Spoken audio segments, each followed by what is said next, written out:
Hi there. I promised a quick video about ScreenCastOMatic to show you how you can make some quick videos to share instruction with your students.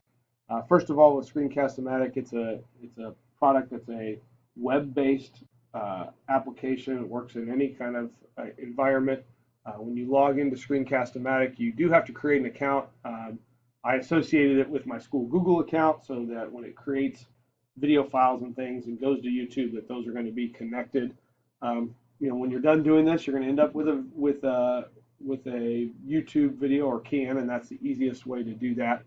When I got going with this, what you understand is, hey, you're going to be able to add narration on top of what you're already doing. So if you're doing a slideshow, it's going to have it. Or if you have just a Google Doc that has your agenda for the day and you're walking students through it, or it's an assignment that you're showing, or it's Math Excel, or it's any kind of product, if it's on your computer screen, it'll be part of your recording, which is really nice. So once you create an account, there's a lot of paid parts of this site. You're not utilizing any of that. You don't have to. You can do the free version.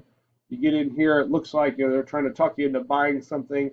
All you're going to want to do is start Recorder. You may have to download it the very first time. I have it on my computer already, and then it'll run. It'll be its own little applet. I took a picture of what that looks like. So when it's up, you'll have the option to do your whole screen, just a webcam of yourself, or both. Some people like that. That kind of puts your picture off in the corner so that kids can see you while you're going. There's a max runtime, in this case, of 15 minutes, and your computer audio could be turned on as you're going. You're going to record when you're done. Do whatever you want to do. If you want to open Google Slides, if you want to have a PowerPoint, again, any of those things, you're just going to open them up and get going. And when you're done, you hit stop, and then you're going to tell it where to save the file to. And once you've done that, then you're going to be able to share it.